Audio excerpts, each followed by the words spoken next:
రాజిరెడ్డి గారి నాయకత్వం, ఆవుల రాజిరెడ్డి గారి నాయకత్వం తీర్చిదిద్దిన ఘనత కాంగ్రెస్ పార్టీది, మన ప్రభుత్వాన్ని రేవంత్ రెడ్డి గారిదని మనం గర్వంగా చెప్పుకోవచ్చు. దీనిలో ప్రధాన పాత్ర ఎవరు అయినా అనున్నా కాదన్నా ఆవుల రాజిరెడ్డి గారికి ప్రధాన పాత్ర దక్కుతుంది. మేము గతంలో కూడా మేము అడిగినాం, మేము రాజిరెడ్డి గారి దగ్గరికి వెళ్ళి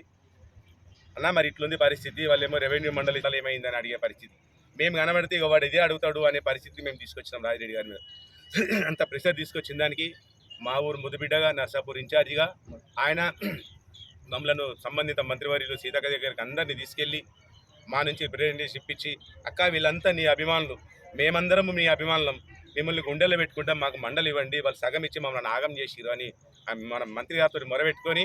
చెప్పి ఒప్పించి, అదేవిధంగా ఇన్ఛార్జి మంత్రివర్యులతో కూడా చెప్పించి, అలాగే మన జిల్లా సీనియర్ మంత్రివర్యులు దామోదర్ రాజనరసింహ గారి దగ్గర కూడా వెళ్ళి అన్న మాకు ఇట్లా అన్యాయం జరుగుతుంది, దీనిలో మీ పరిస్థితుల్లో మన రాజిరెడ్డి గారు ఉండడం మనకు నిజంగా చాలా గర్వకారణం అని తెలియజేస్తున్నాం. ఎందుకంటే చూసినాం మనం గతంలో 2018లో నర్సాపూర్ ఎన్నికల సభ పూర్తి స్థాయి మండలంగా గజెట్ విడుదల చేసిన రోజు మాసాయిపేటకు సువర్ణాక్షరం సువర్ణ అధ్యాయం మొదలైంది. ఈ యొక్క మండల కేంద్రానికి 13 గ్రామ పంచాయతీల నుండి ప్రతి ఒక్కరూ అక్కడ ఉన్నటువంటి నాయకులు తమ విశ్వాసాన్ని తెలిపి మాసాయిపేట మండలాన్ని గట్టిగా కోరుకొని వారందరూ ప్రోద్బలం మండల సాధన సమితి పెట్టి అన్ని కుల సంఘాలతోని అన్ని వర్గాలతోని ఉద్యమాలు చేసి అప్పుడు చేసినటువంటి ఉద్యమాలకు గత ప్రభుత్వము ఖాళీ రెవెన్యూ మండలిగా ఇచ్చి ఎలాంటి అభివృద్ధి లేకుండా అసలు ఉంటుందా మా మండాపూర్ ముద్దబిడ్డ మన గ్రామస్తుడు కాబట్టి ఆయన మన గ్రామాన్ని ఎట్టి పరిస్థితుల్లో మండలి చేయాలనే అకుంఠిత దీక్షతో మండల నాయకులను చాలాసార్లు మంత్రివర్యుల దగ్గర గజెట్ విడుదల చేసినందుకు కృషి చేసినటువంటి గౌరవ ఆవుల రాజిరెడ్డి గారికి మనందరి తరఫున మనస్ఫూర్తిగా కృతజ్ఞతలు తెలియజేసుకుంటూ దీనికి సహకరించినటువంటి మంత్రివర్యులు కొండ సురేఖ గారికి, సీతక్క గారికి, దామోదర్ రాజనరసింహ గారికి, మరీ ముఖ్యంగా మన కోరిక నెరవేర్చిన మన గౌరవ ముఖ్యమంత్రి యనమల రేవంత్ రెడ్డి గారికి,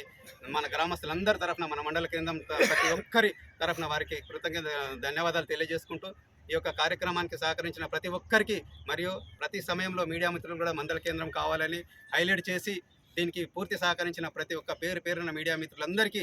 ఎలక్ట్రానిక్ కానీ మామూలుగా ప్రింట్ మీడియా కానీ ప్రతి ఒక్కరికి పేరున ధన్యవాదాలు తెలియజేసుకుంటూ సహకరించిన ప్రతి ఒక్కరికి ఈ సాధనంలో ఉన్నటువంటి అందరికీ కూడా పేరున ధన్యవాదాలు చేసుకుంటూ జై మాసాయిపేట, జై మాసాయిపేట, జై కాంగ్రెస్, ఆవుల రాజిరెడ్డి గారి నాయకత్వం, ఆవుల రాజిరెడ్డి గారి నాయకత్వం, జై కాంగ్రెస్.